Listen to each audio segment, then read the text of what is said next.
भी चाहिए होता है तो भैया जेठ से कहती है, देवर से कहती है, सास से किससे कहती है? केवल अपने पति से कहती है, क्योंकि उसको पता है कि जिसके साथ मैं आई हूँ यही मेरी सब इच्छाओं को पूर्ण करेगा। चाहे भैया उसकी इच्छाएं कुछ ज्यादा हो चाहे कम हो, लेकिन निवेदन किससे करती है? अपने पति से ही बताती है। और पति भी भैया अच्छा प्रेम करने वाला हो तो अपनी सामर्थ्य के अनुसार सारा काम करता और किसी से नहीं कहते। ऐसे ही हमारे जीवन में भी जब हमारे एक इष्ट होंगे, जब हम एक ही को मानेंगे, चाहे आप राम जी को मानिए, चाहे आप भगवान कृष्ण को मानिए, चाहे शिव जी को मानिए, चाहे हनुमान जी को मानिए, जिसकी आपकी इच्छा हो, लेकिन मानिए बस केवल किसी एक को। हाँ, लेकिन इसका मतलब ये नहीं कि हम एक को तो मानेंगे बाकी सबको गाली देंगे। ऐसा भी नहीं कि भैया हम तो शिव जी की ही पूजा करते हैं, हम राम जी के मंदिर के आगे से निकलेंगे तो हम उनको देखेंगे ही नहीं। ऐसा बिल्कुल भी ना हो। हम तो शिव जी को मानने वाले, हम कैसे राम जी की तरफ देख लेंगे, कैसे हम ठाकुर जी की तरफ देख लेंगे? ऐसा नहीं।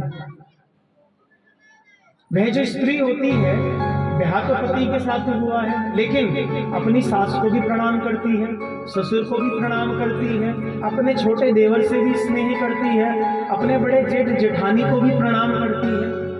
ब्याह किससे हुआ है? केवल पति से, लेकिन उसके कारण सबको प्रणाम करती है कि नहीं करती है? ऐसे ही हम इष्ट अपना किसी एक को माने, लेकिन बाकी जितने देवी देवता है ना, सबको प्रणाम करें। किस नाते? कि हमारे ठाकुर जी के कुछ लगते हैं, इसी नाते बस प्रणाम है इनको। और जब भी हृदय में कोई इच्छा उठे तो ठाकुर जी के पास पहुंचे गए। हम तो ठाकुर जी इसलिए कह रहे हैं क्योंकि भाई हमारे इष्ट ये है, आपके जो इष्ट हो।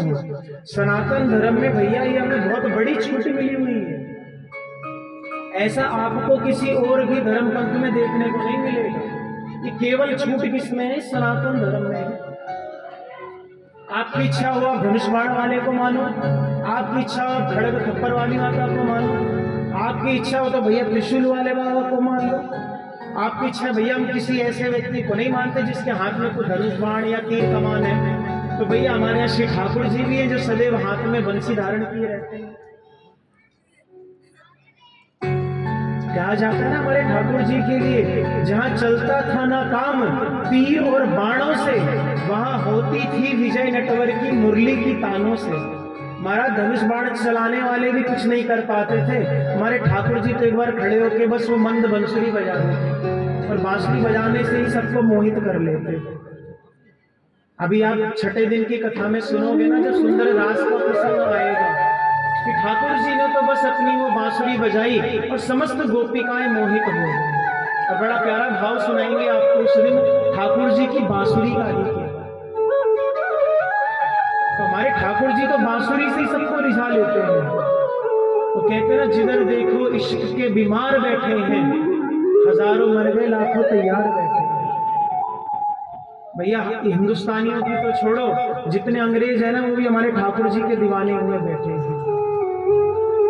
कभी वृंदावन में और इस्कॉन टेम्पल में आपको भैया जितने सब विदेशी दिखेंगे, जितनी वो विदेशी माताएं हैं, जितने भैया वहां के पुरुष हैं, हम सब लोग धोती कुर्ता पहनने में संकोच कर लेते हैं, लेकिन वो लोग धोती कुर्ता पहने हुए, तिलक लगाए, गले में माला डाले हुए, हाथ में माला झोली लेके कीर्तन करते हुए दिखेंगे। उनकी उन स्त्रियों ने वो वेस्टर्न ड्रेसेस को छोड़ दिया, वहां आके गोपी ड्रेस पहनती हैं, साड़ियां पहनती हैं, कितना सुंदर तिलक लगाती हैं, माला जाती है। हमारे यहाँ की तो स्त्रियां वो तो इतनी मॉडर्न हो जा रही है कि क्या बताएं प्रभु। और वहां वाली हमारे इस संस्कार को अपना रही है।